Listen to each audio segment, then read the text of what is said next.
Hello hello, আমি পারমিতা আবার এসে গিয়েছি তোমাদের কাছে নতুন একটা ডিজাইন নিয়ে। আজ নিয়ে এসেছি অন্য একটা ডিজাইন। তোমরা তোমাদের পছন্দ মতো যে কোনো ক্লে নিয়ে কাজ করতে পারো, তবে আমি পেপার ক্লেতেই বেশি কমফোর্টেবল, তাই আমি পেপার ক্লে দিয়ে কাজ করছি। আমি ইউটিউবে নতুন, তাই তোমরা আমাকে কমেন্ট করে অবশ্যই বলো কী ধরনের জুয়েলারি বা ডিজাইন নিয়ে এলে ভালো হয়। আর আমার চ্যানেলটা সাবস্ক্রাইব করো। আর তোমাদের কাছে আমার একটাই অনুরোধ, ভিডিওটা তোমরা একটুখানি স্কিপ করে করে দেখো না, তাতে তোমরা ভালোভাবে শিখতে পারবে না। কারণ প্রত্যেকে কাজ করার পদ্ধতি ভিন্ন হয়। তোমরা যদি পুরোটা দেখো তাহলে আমার পদ্ধতিটাও তোমাদের জানা হয়ে যাবে। আজ তোমাদের আমি আমার ছোটোবেলার গল্প বলবো। আমি ছোটো থেকে একটু বেশি পরিমাণে ইন্ট্রোভার্ট ছিলাম। সেইভাবে কারোর সাথে কথা বলতাম না, আর সবসময় সবথেকে পিছনের বেঞ্চিতে বসতাম। যদি কেউ দেরি করে ক্লাসে ঢুকতো তো তাকে স্বাভাবিকভাবেই আমার পাশের বেঞ্চিতে বসতো, কিন্তু আমি তখন উঠে তারও পিছনের বেঞ্চিতে চলে যেতাম। তোমাদের হয়তো মনে হচ্ছে আমি খুবই অসভ্য, ম্যানারলেস এবং ইগোয়েস্টিক মেয়ে। অ্যাকচুয়ালি আমাকে সবাই তাই ভাবে, তবে তাতে আমার কিছু এসে যায় না, কারণ আমি জানি আমি কি। বাইরে থেকে মানুষের জীবনে সামান্য কিছু পার্ট দেখে কখনোই সেই মানুষটাকে জাজ করা যায় না, কারণ সেই মানুষটার সাথে কি চলছে বা কি ঘটছে তা সেই মানুষটাই সর্বোচ্চভাবে উপলব্ধি করে। যাই হোক, ক্লাসরুমের কথায় ফিরে আসি। অ্যাকচুয়ালি আমি বাড়িতে সবার মাঝেও একা থাকতে অভ্যস্ত ছিলাম।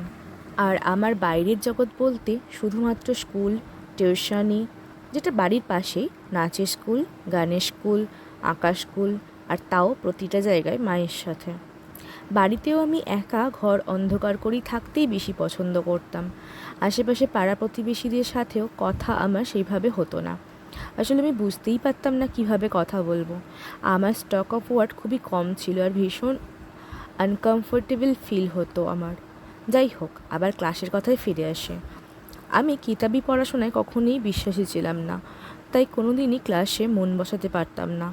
যখনই ক্লাস টিচার ক্লাস করাতেন আমি থাকতাম জানালা দিয়ে ক্লাসরুমের পাশের জঙ্গলের দিকে তাকিয়ে, অথবা আকাশের পুঞ্জীভূত মেঘের দিকে তাকিয়ে। জানো তো, কোনো মহাযোগ পূর্ণিমা বা অমাবস্যায় জোয়ারের জল উঠলে আমাদের ক্লাসরুমের বিল্ডিংটা পুরোপুরি জল দ্বারা সামনের আমাদের স্কুলের অন্যান্য বিল্ডিংগুলোর থেকে একদম আলাদা হয়ে যেত। তখন সামনের বড় মাঠটার অবস্থা নদীর মতো হয়ে যেত, আর সংযোগকারী রাস্তাটা, তার তো কোনো চিহ্নই থাকতো না।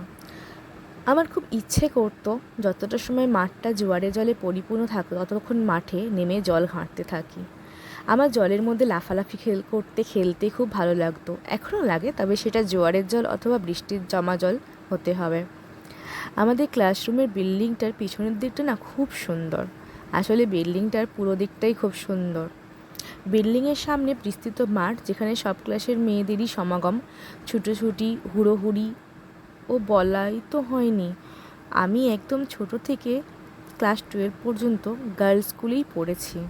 হ্যাঁ, যা বলছিলাম, বিল্ডিংয়ের এক পাশে খুব সরু খাল, যা অনতিদূরে আমাদের স্কুলের পাশেই হুগলি নদীর মোহনায় মিশেছে। আরেক পাশে অন্যের বাড়ির পাঁচিল ও প্রচুর কলম গাছে ভরা বাগান। আর সবথেকে ইন্টারেস্টিং পার্ট, আমার সবথেকে ভালো লাগে বিশাল বড় ঘন গাছ ও ঝোপঝাড়ে ভরা জঙ্গল। ওয়েট, আমার জীবনের বাকি গল্প শুনতে হলে আমার চ্যানেলটি অবশ্যই সাবস্ক্রাইব করুন। পরের জুয়েলারি লার্নিং ভিডিওতে জুয়েলারি শেখার সাথে সাথে আস্তে আস্তে আমার গল্প চালিয়ে যাব। আর তোমাদের যদি কোনো মতামত থাকে জুয়েলারি শেখার বিষয়ে বা আমার জীবনের গল্পের বিষয়ে, তাহলে কমেন্ট অবশ্যই করো। ও হ্যাঁ, ভালো লাগলে অবশ্যই লাইক করো। Thank you. সাবস্ক্রাইব করতে ভুলো না কিন্তু, মনে থাকবে তো? আর কমেন্টটাও, ও হ্যাঁ, লাইকটাও করে দিও কিন্তু। Thank you.